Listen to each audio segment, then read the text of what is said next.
And by my estimation, we have 2 or 3 weeks left in Ruth.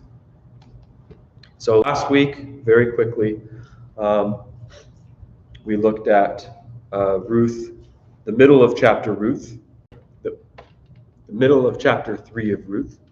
And that is when Ruth went to Boaz at the threshing floor, made her request of marriage in a very bold way that put pressure on Boaz, because Ruth has now put herself in a situation that could be very damaging to her, if not deadly. And so now Boaz feels the responsibility of fulfilling that request by extending his chesed, his faithful love that he has shown to her and to Naomi, and he has agreed to marry her. And remember, he considered this act of faithfulness even greater than the first that she displayed when she committed her entire life to the elderly widow, her mother-in-law, Naomi. And so we also compared Ruth to Tamar, in that Tamar also she made a very bold, risky move, that she was actually being led to her death by burning when she had the tokens sent to Judah to prove that it was his child. And so that showed him that she was more in the right than he was. And remember, these women, they were at the mercy of the wills of the men around them. And when they are in these very desperate situations, some of them take matters into their own hands in order to secure that security and support for themselves. And that was, in a way, their only opportunity to survive. And so now we come to Ruth chapter 16, after Ruth and Boaz parted ways. So 3:16, then she came to her mother-in-law, and she said, "How did you fare, my daughter?" Then she told her everything that the man had done for her. She said, "He gave me these 6 measures of barley, for he said, 'Don't go back to your mother-in-law empty-handed.'" Then she said, "Stay, my daughter, until you know how the matter turns out. The man will not rest until he has finished the whole matter today." And so Ruth has gone back. It's still very dark. And the first thing that Naomi asks is, "How did it go? How are you doing? How was it? Tell me all about it." You can just imagine she's sitting at home, just, twiddling her thumbs, just anxiously waiting to find out how this venture went.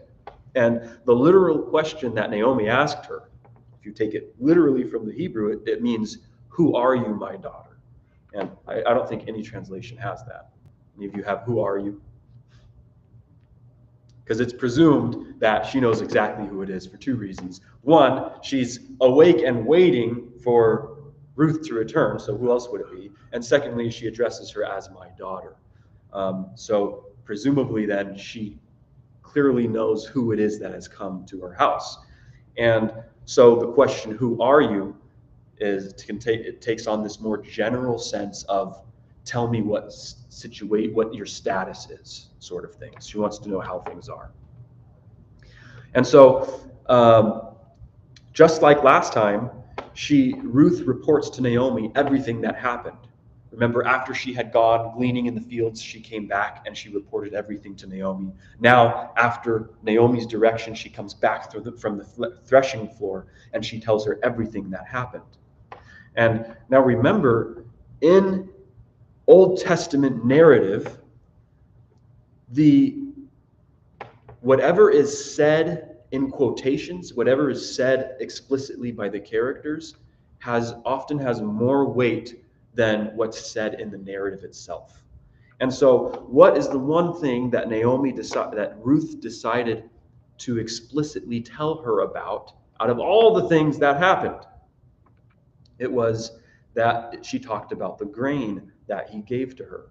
And so remember we said what one possible reason why he gave her the grain was kind of a, like a cover for her being at the threshing floor. But we said that probably isn't a very good cover, because that would prove that she was at the threshing floor in the middle of the night. But here we learn of the reason why Boaz, at least what Boaz said what the reason was to Ruth, why he gave her the barley. He says, so that she would not go back to her mother-in-law empty-handed.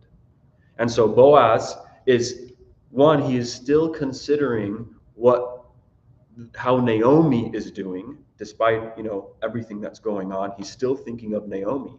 And secondly, this is probably a way for Boaz to prove to Ruth and Naomi, it's kind of like a pledge that I am committing to this. And he gave her a bunch of barley, kind of as like that first statement of, I am committing to your well-being and I am investing in you. That is kind of the symbol that he's trying to show them by giving them all of that grain. Like a dowry. Well, it doesn't state it as such. It seems more like a gift and kind of like a pledge to keep his promise, because it has not yet been solidified that they will be marrying. And usually a dowry is not given to a mother-in-law. It is given to, but is the dowry from the woman to the man? Yeah, the dowry is from the bridegroom. The bride price that's one way of saying it. There's another word for it. I don't know what it is. But the bride price is what the man would not pay. Because I was reading about this.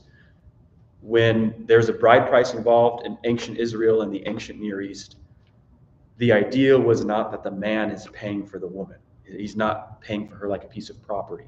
It is kind of like a gesture that solidifies the deal, sort of thing. And the amount of the bride price that the man gives is kind of a testament to how valuable he regards the relationship and the marriage. So just to clarify, the men were not paying for the woman to be their wives. It was just a part of the practice of saying that solidifying the marriage. Let's see. Okay.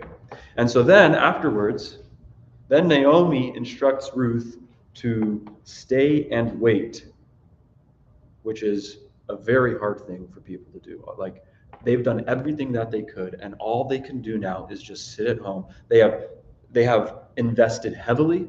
They've taken initiative in many ways, and now it's up to them for them to just sit and trust. And now it's Boaz's turn to take the reins of the action. And Naomi demonstrates her tremendous faith in Boaz's character and his word. And when she says that he will not rest until the entire matter is finished today.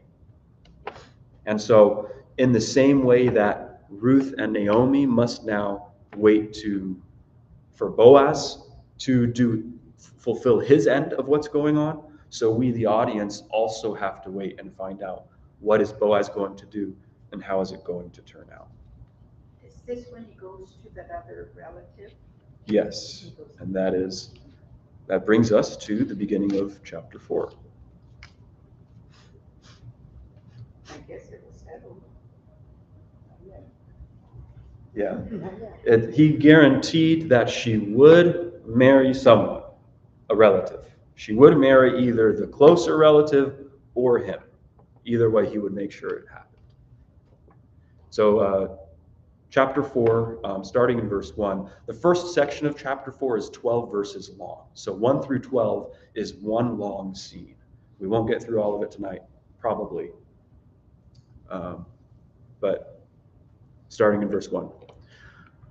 Boaz went up to the city gate and sat there. Then right there, passing by, was the Redeemer of whom Boaz had spoken.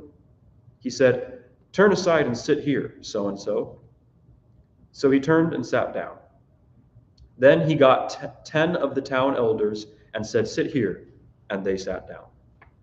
And so just like we saw in the previous 2 chapters at the very beginning, we saw the beginning of chapter 2, Ruth is the one who takes the initiative, and she's the one who's driving everything in chapter 2 to secure their survival.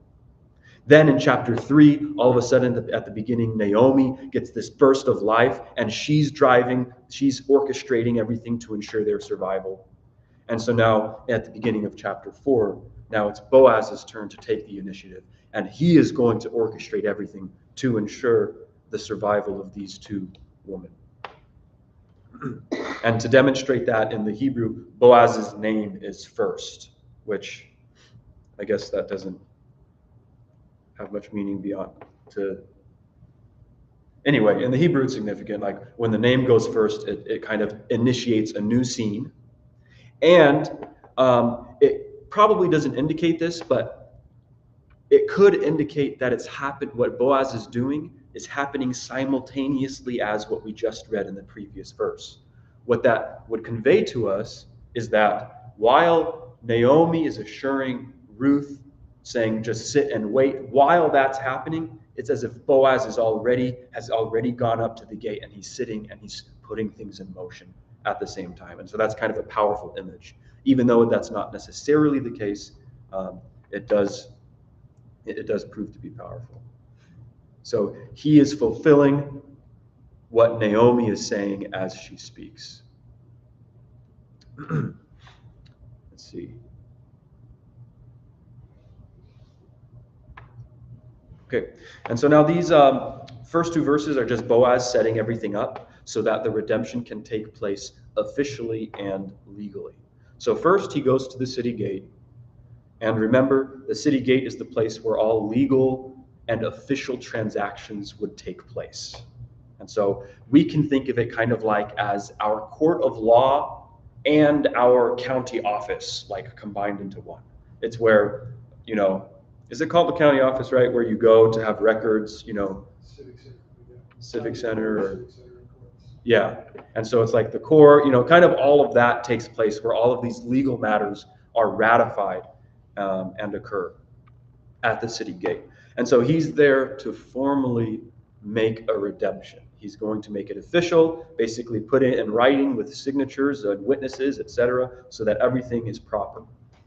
And so he sits there and he waits, because the idea is that every man presumably, would have to pass through the city gate out to work in the fields in the morning. And so he sits there and he's just waiting for the Redeemer to pass by. And so then it says, behold, some of you might have that translation. It says, and behold, there was the Redeemer passing by, of whom Boaz had spoken. Again, behold, nobody says behold in English, except when you're translating the Bible. So if you want to make it more English, it's like right then or right there, bringing your attention to what's happening immediately. And so note also that the Redeemer isn't given a name. The narrator only refers to him as the Redeemer. But not only that, but the narrator goes one step further and even has Boaz call him so-and-so. And so it's as the narrator didn't have to have Boaz say so-and-so. He could have just said, like he said to the elders, turn aside and sit here. So the narrator is intentionally having Boaz, he's explicitly saying so-and-so. Obviously, Boaz didn't say that in real life. He says, hey, so-and-so, come over here. Not in that, condescending way. What's that? That would be rude. Yes. And so it appears, what's that? I said, hey, so-and-so. Yeah. And so it appears that the author is indicating to the audience that this guy is so insignificant, and it's maybe even condescending in a way. We're not sure of the full extent of the meaning of so-and-so. In the Hebrew, it's Paloni Almoni. That's so-and-so. And so we don't know the full extent of it, but it may be also condescending, like how I just said it, hey, so-and-so, come over here. And that he doesn't even deserve a name. His identity, the Redeemer's identity, is just what his role is in the story. Everything else about him does not matter. And we'll, in a moment, we'll see why he is given no name. And so then once Boaz has the Redeemer with him, so it's him, he's one party, the Redeemer is the second party in the legal transaction. And now he needs to get he needs to get elders. So he goes and he gets 10 elders, and he asks them to sit down. Now, the elders were the ones who oversaw and ratified and witnessed to the legal proceedings. They were kind of like the governing body of the town, because in the agricultural ancient Israelite society, the towns, they didn't have, usually they didn't have one person over it. They didn't have a king at the time. This was the judges period. So the people who made all of the legal decisions were this body of elders. And so they're pretty much like the judges and the witnesses combined into one for us. Yeah. Would it have been a specific group of men who were recognized in the community, or would it have been like he chose the 10 of the patriarchs of the area? The first one. So there were a group of recognized group. Yes. So it is not, and the elder was not a description of their age. It was kind of like how we have elders here. It was a description, it was a title that we don't know how they got the title. There's been a lot of research on the background of it. The details aren't clear, but we don't know who qualified for the title, but we do know that there was a group that were called the elders as a title, and they held the position of authority in the community. Let's see. And as we'll see in a moment, there were more people there than just those 10 elders that he had summoned. And so these people were probably land-owning men who had legal status in the community. And so they can serve as witnesses in cases like this. But the 10 elders makes it like official. And the fact that he gets 10 elders is reminiscent to us of the Jewish minyan, which the Jews, they can't begin any religious ceremonies or events or anything without having 10. In the Orthodox, it has to be 10 adult Jewish males. In the is it Orthodox, conservative, and is it liberal? Anyway, there are three sects of Judaism now.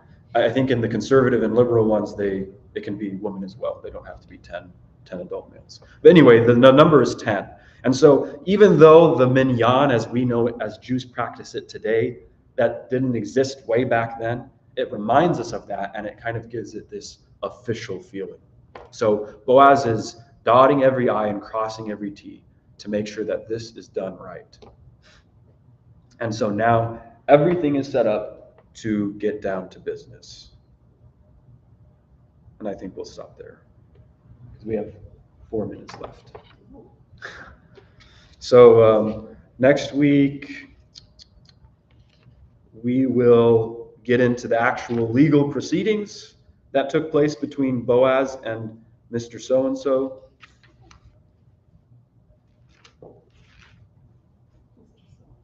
And then I don't think we'll finish it next week. We'll probably finish it the week after. But who knows? Are there prayer requests? Praying for Daniel's